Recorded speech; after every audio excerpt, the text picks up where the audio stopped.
Good morning, my name's Sarah, and as John's just said, I am the Student Recruitment and Outreach Officer at the RAU.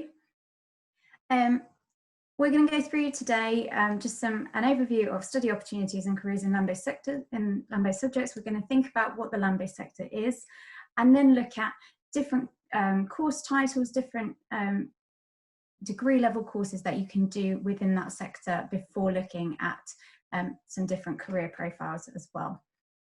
Hopefully this will give you a kind of overview if you've maybe just started looking into what you want to do at university, or if you're just looking to understand a little more about the opportunities that are out there. And then, as John has also mentioned, do feel free to pop any questions into the Q&A box. So thinking about what the land-based sector is, before we look at the opportunities, you may think kind of initially of agriculture. And that is a big part of what the land-based sector is, thinking about farming, the food supply chain, land use, things like that. And tying into that would be environment. The environment is a big part of the land-based sector in terms of things like conservation, habitat management, areas like that. And falling into it as well, animal. So animal care, the animal sector is a sector all by itself, but also would form part of this land-based sector in terms of animal health and welfare. And linking into that would be equine as well. And there are lots of study opportunities within that field too. And finally, land management. We'll talk about some of the different qualification types within land management as we go through. But again, another part of the land-based sector. There are a couple of other areas that would form part of this sector, such as horticulture, landscaping. I'm going to focus mainly on these 5 areas today, but just to let you know that it is wider still. So just in terms of pathways, we're talking today about university level opportunities. So those would come after those level 3 qualifications. So for example, after A-levels or a BTEC. And often these subjects might not be the ones that you would typically study for at kind of college or at school beforehand. Sometimes a lot of these subjects within the land-based sector may be completely new when you come studying them at university, or there are an increasing number of level 3 qualifications including them. So for example, you could study level 3 agriculture at college as well. So yeah, just a wide range of pathways and routes to get there. So looking at the various study opportunities within the land-based subjects, I've split them into, as we mentioned at the start, those 5 different areas. And starting with agriculture, you can see that there is a wide range of subjects even within the field of agriculture. And a lot of these degree programs, you can see there, these are not all offered kind of at one university. These are just various degrees that you can do from universities across the UK. Where it says FDSC on there, that's a foundation degree in science. Those generally take 2 years to complete, and they're equivalent really to the first 2 years of a 3-year standard degree course. And then the BSc honours stands for Bachelor of Science, and those tend to be 3 years long. And you can also see there's more specific areas such as agricultural engineering is another route that you can take, looking at kind of the engineering in terms of agriculture with that focus. In terms of studying these degree courses, lots of universities will offer these courses, and they will tend to have slightly different makeups as in terms of going through them. So do look at university websites to see the kind of the courses, the modules that will be in there. Some agriculture courses or farm management courses will be quite general and may include aspects of livestock science and crop production as part of the same program. Others may give you the chance to specialise more into a particular area of agriculture too. So moving on to environment, again, lots of different courses within this area. From environmental science, which look more into the science, into climate change and areas such as those, to the more kind of conservation courses on there. You can see environmental conservation, wildlife conservation as well. So it depends on kind of, if you're thinking about land-based subjects and you're thinking maybe about taking an environment program, sorry, you may want to think about whether you want to go down more of the science route or the kind of conservation side. In terms of animal, as I said at the start, there are loads of different opportunities within the animal sector, and these are by no means all of the courses that you could do. Again, these are just a few courses picked out from different universities that are on offer. From the more general courses, such as animal science and zoology, particularly animal science courses will tend to give you a rather broad kind of overview.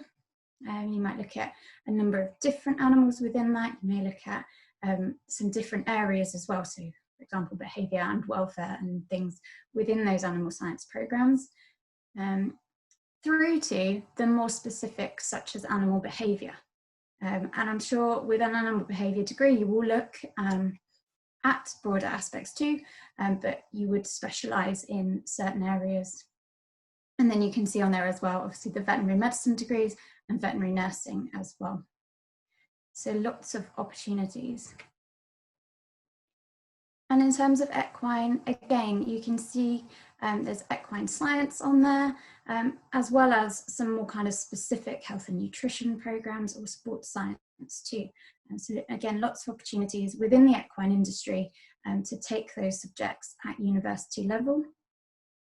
It's worth noting, for many of these courses, you won't need to be able to ride horses to take part in them, to kind of study them, but they would give you kind of a good understanding of equine science often and some of those certain areas. And then the kind of final section would be opportunities within land management. So for example, rural land management, rural enterprise and land management. And also countryside management too, as an option with the land management. It's worth noting here that if many students who study land management courses would go on to become chartered surveyors or would have the ambition of going on to become a chartered surveyor. If that's an area that you're interested in, that you're thinking of doing, maybe you want to go into kind of rural surveying, it's important to look for courses that are accredited by the Royal Institution of Chartered Surveyors, otherwise known as RICS, because that would give you, that accreditation would enable you to go on and complete the professional practice to gain that chartered surveyor status in the future. So when you're thinking about study opportunities within land-based subjects, it's probably good to think about what those courses might be like to study. So as I've mentioned, these courses are offered at a range of different universities, some big, some small, some specialist, some more general. And when you're choosing where to study, it's important to think about the course, but also the university itself. So as I mentioned, looking at the modules, looking at the breakdown of those programs, but also thinking about where you want to be. So do you want to study in a town or a city or in the countryside? Do you want to be on a campus or a city? So all things that are worth taking into account when you're looking at these courses and you're thinking about what you might want to do. So studying these courses, they're often vocational programs, so they're tailored towards the certain industry. And as a result, they will tend to include practical elements. So for example, with some of the conservation courses, you will learn some very practical conservation skills that you would then probably in the workplace be using those skills that you've learned through your degree program. Obviously, if you do very career-specific programs, again, you'll be learning skills that you're going to use all the time once you're in those careers. And work placements will tend to form parts of these degree programs as well, again, focused on the industry and employability skills. They're also scientific. So for example, they were mostly Bachelor of Science programs or foundation degree in science. So they will have scientific elements that might include working in the labs, that may include kind of going out into the field and doing various experiments or data collection. And you'll have tend to have in these land-based subjects a varied style of teaching. So you may spend time in lecture theatres or in classroom, doing classroom-based sessions, but you'd also probably spend some time outside, going on trips and visits to kind of discover more about those different areas. You'd also have a range of assessments technique or styles, and the ability to specialise. So as we said, lots of these opportunities would give you the opportunity or the option to specialise as you go through those programmes. So for example, within agriculture, you may know that you would like to specialise more in the crop side of it, in which case you may choose to specialise in that as you go through your programme. So just moving on now to careers in land-based subjects. These are some different kind of elements, I suppose, when you're thinking about careers in land-based areas. Lots of them will involve working outdoors or opportunities to work outdoors. They're not exclusively outdoor jobs, but there are a lot of opportunities to be working outdoors. And there is a wide range of careers. So kind of thinking about those 5 subject areas, there are lots of different jobs within those. Some jobs will require degree level qualifications or specific qualifications even. So thinking about careers such as veterinary, you'll need some quite specific qualifications for that, or the accreditations as we talked about earlier. And also one kind of factor would be lots of new skills and ideas. So within the land-based sector, there's lots of diversification, and at times change taking place. So people coming in with new skills and new ideas is often welcomed. So before we finish this morning, just wanted to give you a few kind of jobs that maybe you do know about, maybe you haven't thought about, that exist within the land-based sector. So starting with agriculture, just a couple of examples from farm manager, who would be someone overseeing the management of the farm, managing staff, finances, things like that on the farm, to agronomists, who would be looking at how to get the best out of crops on a farm, working with farmers to offer them advice on how to maybe use that area of land, and things like that. An understanding of soil science would be obviously important with that too. Then within the animal sector, so areas such as veterinary nursing, where you would play a key role in supporting with veterinary practices. And it's important to note that in order to become a veterinary nurse, you need to do a course which is accredited by the Royal College of Veterinary Surgeons, or the RCVS.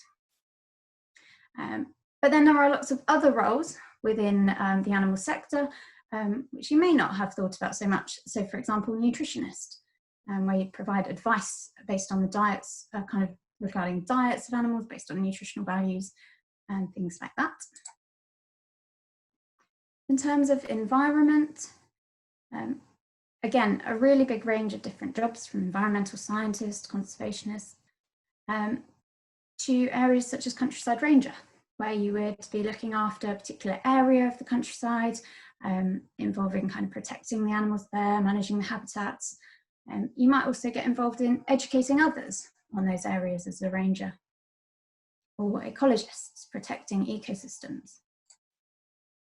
In terms of equine, just a couple of job profiles on there: yard managers, coaches and riding instructors, lots of students who have done degree programs in any of these subjects really may choose to go on to become entrepreneurs, setting up their own businesses, running their own programs.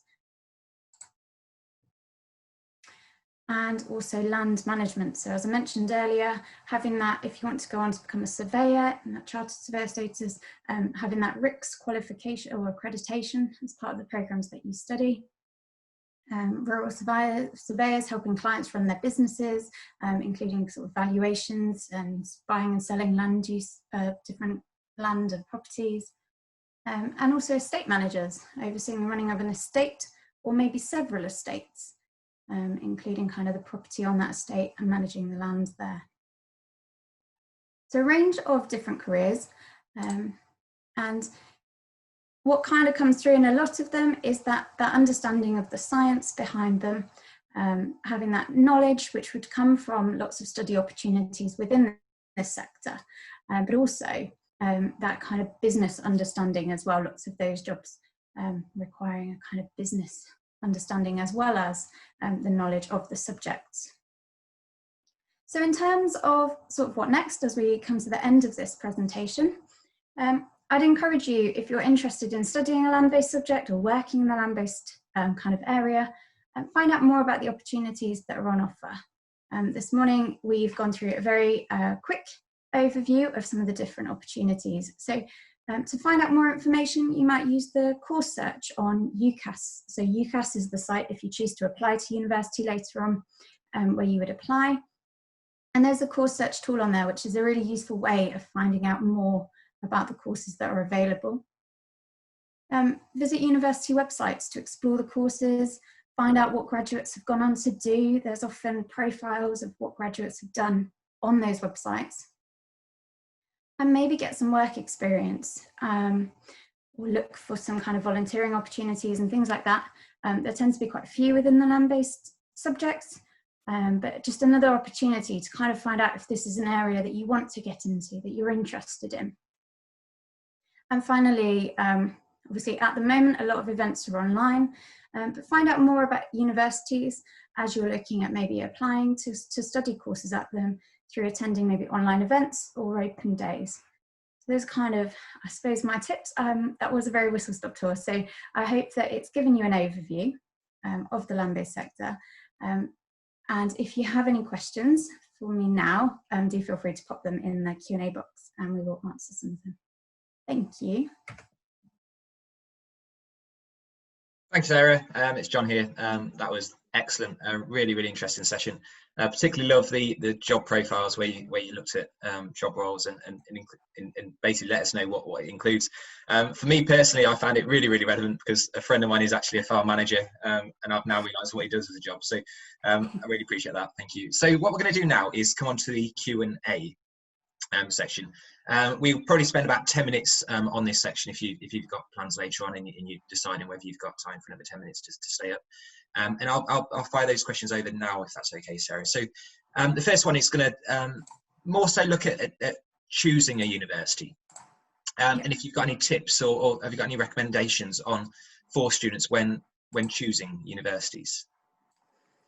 So I think quite often, if you're thinking about choosing a university, thinking firstly maybe about the course area that you want to study is important.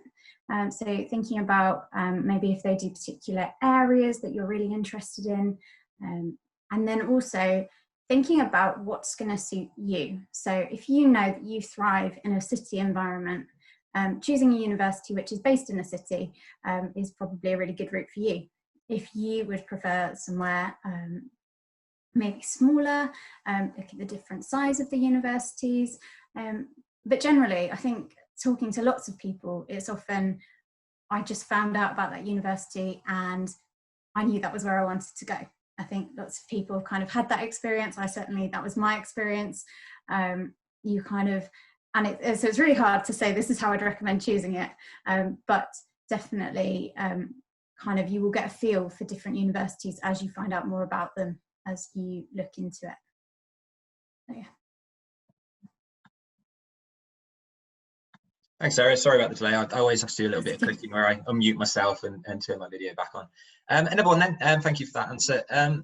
In terms of A-levels, or it could be, the question says A-levels, but it could be looking at perhaps BTECs and things as well. Do you need, like, science is obviously one area that students perhaps think they always need. What are your thoughts on science? Is it a necessary requirement as far as compulsory requirement for universities? So it really depends on what you're choosing to do. So there will be some subjects within the land-based sector which may specify some courses that will specify you have to have done a science at A-level or a couple of sciences beforehand. But there will be other university courses that don't require that. So for example, if you want to do, I think, veterinary, you may need to have those specific A levels. If you're thinking, for example, our agriculture courses would tend to say preferably a science subject at A level or equivalent, so BTEC level, but we would, universities tend to take into account other experiences as well, and maybe some of the other courses that you've done too. Thanks, Sarah. And last but not least, this question is excellent. Absolutely love this one. Hopefully I read it right and do it justice. There's been lots of talk in the news lately about the supply of food and food production, obviously during the current challenges. Is that something you can learn about at university? Yes, yeah, definitely. And there will be some courses. So there has, I agree, lots in the news lately about food supply and about food production. So there will be some modules at university like crop production. So that is part of the food production, livestock science as well, and other areas. Also, there'll be modules, some courses will have modules that are about the food supply chain, or looking at the kind of business of food and the business environment within that. So yeah, definitely lots. There are certain degree programs, for example, agri-food courses as well out there, which do cover lots more about the food supply chain. So yeah, definitely something you can study at university. Thanks, Sarah. And I did say that question will be the last one, but one has just come in as well, which looks, again, a brilliant question. And we will treat this as the last question for those people planning sessions later on. And it's asking, do I need to have worked on a farm before to study subjects that you outlined today? No, not at all. There will be some students maybe at university who have worked on a farm before. There will be others who haven't. Again, depending on which area you want to go into. So for example, in terms of environmental conservation, not at all a prerequisite that you've worked on a farm, and you may not spend very much time within farms as part of that program. Other courses such as agriculture, again, you don't have to have worked on a farm before or come from any kind of background of farming to study those subjects. Sometimes work experience can really be useful, just so that you know that it's definitely something you want to do and that you're going to enjoy, but you don't have to have worked on a farm before.